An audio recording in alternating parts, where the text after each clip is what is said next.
Bismillahirrahmanirrahim. Assalamualaikum warahmatullahi wabarakatuh. Waalaikumsalam warahmatullahi wabarakatuh. Yang saya banggakan dan saya sayangi seluruh ustadz-ustadzah, staf tata usaha, dan santri-santri Pondok Pesantren Al-Fakhriyah Batu Raja yang mudah-mudahan dimuliakan Allah. Bersyukur kita kepada Allah atas limpahan rahmat dan karunia-Nya. Shalawat ma'assalam senantiasa terlimpah curahkan atas junjungan kita Nabi besar Muhammad sallallahu alaihi wasallam. Anak-anakku sekalian,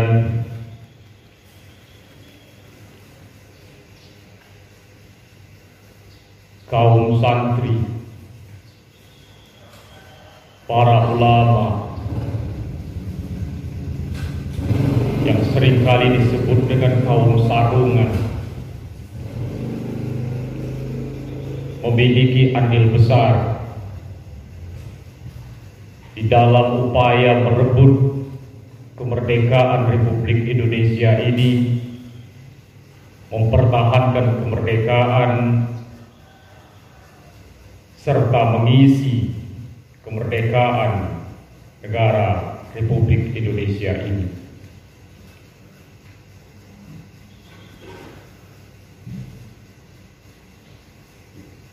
Mengapa para ulama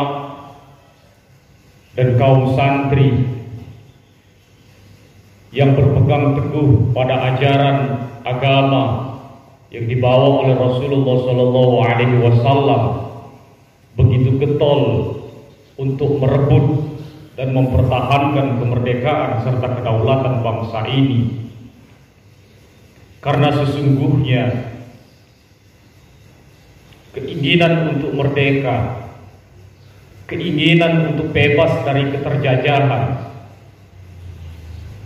keinginan untuk membebaskan diri dari kezoliman, sesungguhnya berjalan searah dengan apa yang diajarkan oleh agama Islam ini.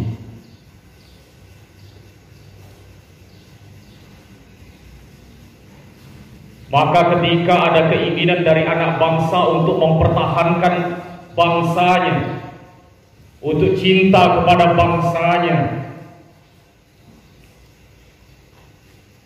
maka agama memerintahkan hubbul waton minal iman.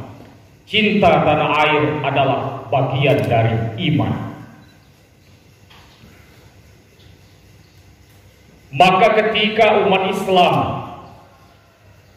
menunjukkan upaya-upaya kecintaannya kepada bangsa dan negara ini, menunjukkan upaya-upaya pembelaannya untuk melawan kezaliman, maka sesungguhnya hal itu menunjukkan bahwa keimanan seseorang itu sedang meningkat.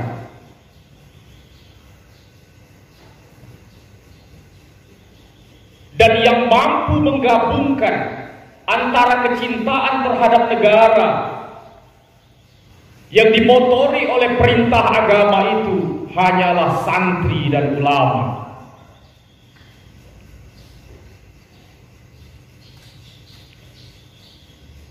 Bahkan ada ungkapan, andai kata bumi Indonesia ini dibelah menjadi dua, maka yang akan keluar adalah jasad-jasad para ulama dan santri, karena begitu banyak mereka yang sudah terkubur, darah mereka yang mengalir di bumi pertiwi ini dalam memperjuangkan kemerdekaan. Apakah setelah Indonesia diproklamirkan pada tanggal 17 Agustus 1945 yang lalu, persoalan bangsa ini selesai sampai di situ? Ternyata tidak, anak-anak.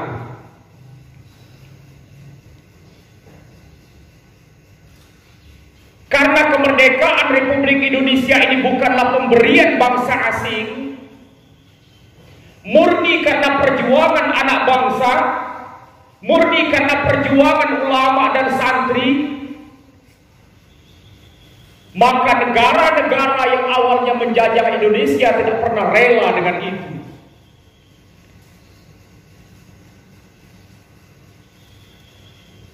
Setelah proklamasi digaungkan, mereka terus berdatangan untuk merongrong kembali bangsa ini.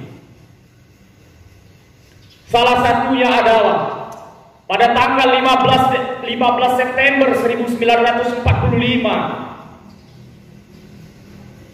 tentara Inggris datang lagi ke Indonesia. Apa tujuan resmi mereka? Mereka berkeinginan untuk melucuti dan mengembalikan tentara Jepang ke negara asalnya. Sungguh mulia asalnya tujuan itu, akan tetapi ternyata tidak murni. Mereka diboncengi oleh Nica yang berisikan tentara-tentara Belanda yang ingin mengembalikan administrasi bangsa ini kepada aturan-aturan Belanda. Tanggal 18 September 1945 mereka sudah sampai di Surabaya, menginap dan bermarkas di Hotel Yamato, sekarang Hotel Majapahit namanya. Dengan lancang mereka kembali kibarkan bendera Belanda itu di puncak tertinggi, menara tertinggi Hotel Yamato Surabaya. Mendidih darah anak bangsa pada saat itu. Sudah ada upaya dan kesepakatan untuk menyerbu mereka di hotel itu.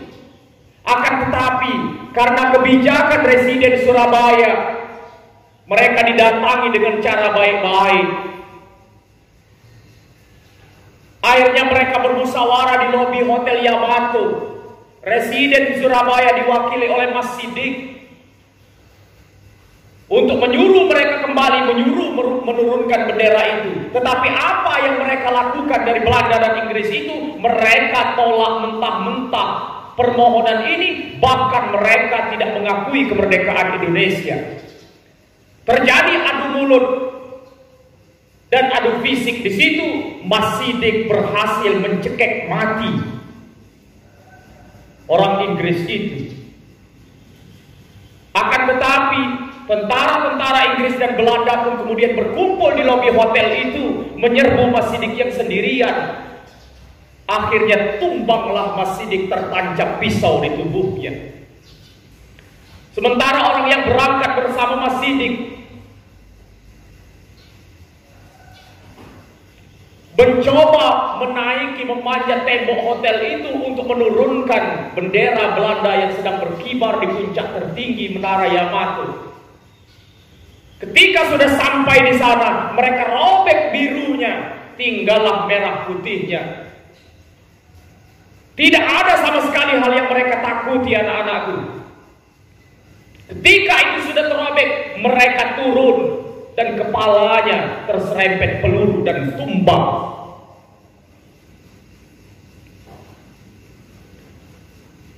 Gesekan-gesekan bangsa Indonesia dengan sekutu ketika itu terus bergelombang, terus bergejolak. Akhirnya pada tanggal 21 Oktober, Kiai Haji Hasyim Asy'ari mengumpulkan ulama-ulama besar seantero Nusantara ini. Mereka bermusyawarah. Kemudian pada tanggal 22 Oktober 1945 dikeluarkanlah resolusi jihad bahwa setiap anak bangsa wajib hukumnya untuk ikut berjihad, memperjuangkan, mempertahankan kemerdekaan Republik Indonesia ini.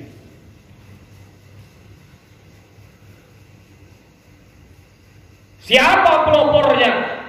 Pertama Kiai Haji Hasyim Asy'ari, kedua Kiai Haji Wahab Hasbullah, dan yang ketiga menunggu Kiai Haji Abbas Abdul Jamil dari pesantren Buntet Cirebon.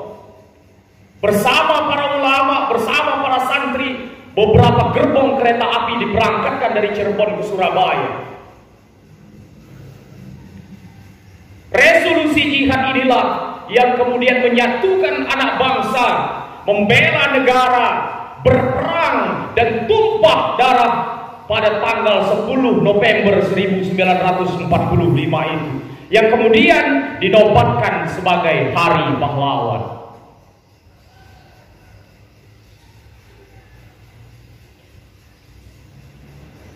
Apa yang dihadapi? Yang dihadapi adalah mesin-mesin perang yang sangat canggih, melawan meriam. Awan Surabaya pada saat itu gelap bagaikan malam.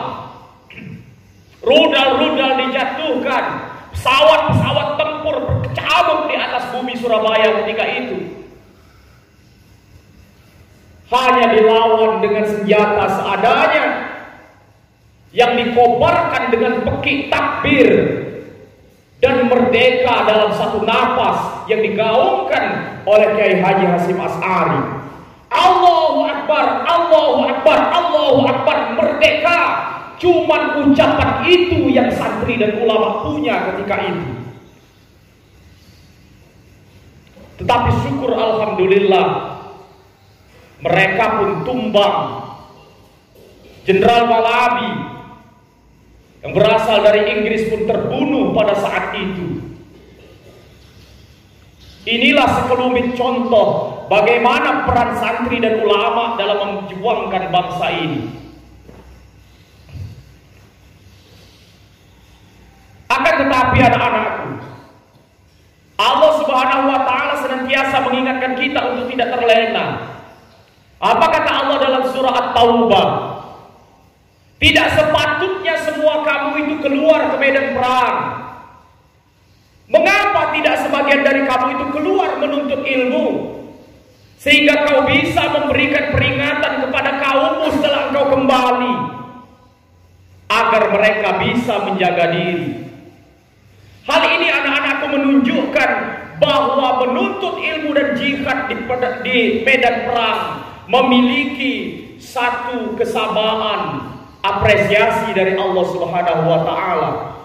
Karena bangsa yang telah kita perjuangkan dengan aliran darah dan air mata ini tidak bisa lama kita pertahankan ketika anak bangsa ini bodoh.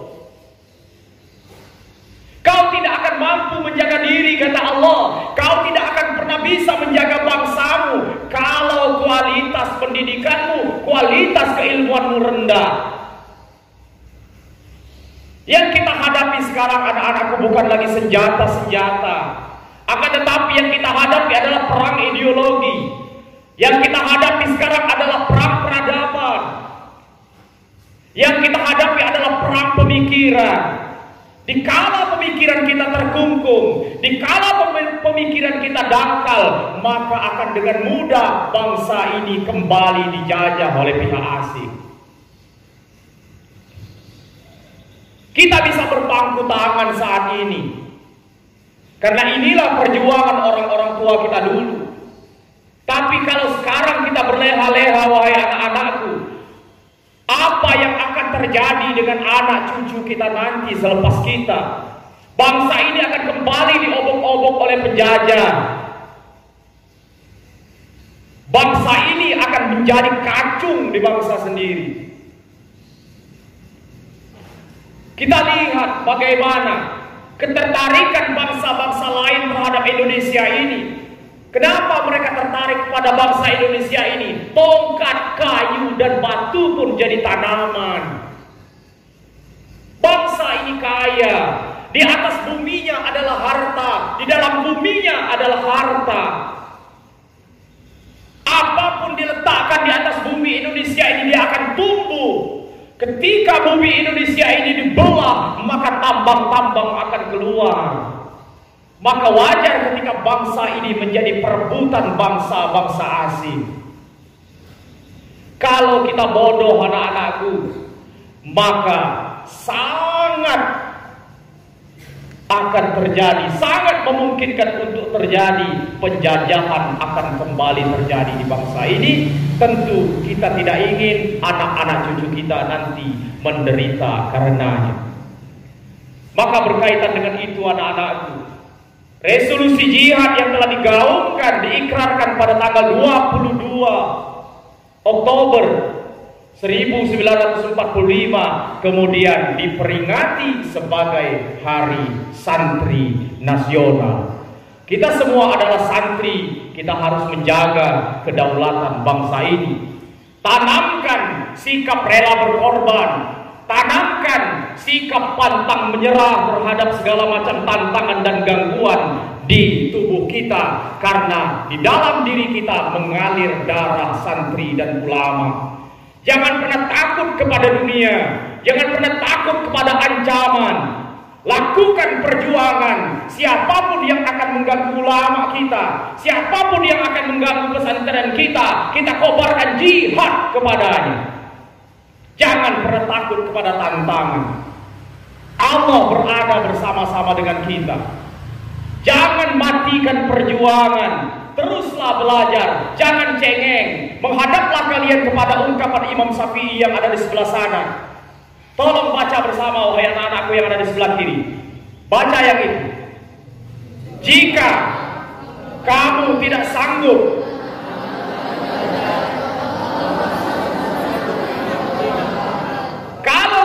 tidak sanggup merasakan pedihnya, sengsaranya belajar hari ini, maka suatu saat nanti kalian harus siap merasakan penderitaan berkepanjangan. Nauzubillah summa nauzubillah. Dengan momen Hari Santri ini, wahai anak-anakku, ayo kita tingkatkan motivasi belajar kita, kita tingkatkan motivasi perjuangan kita, karena perjalanan kita sungguh masih sangat panjang. Mati pun kita saat ini dihitung syahid oleh Allah Subhanahu wa ta'ala. Ini saja yang bisa kami sampaikan. Terima kasih. Wassalamualaikum warahmatullahi wabarakatuh.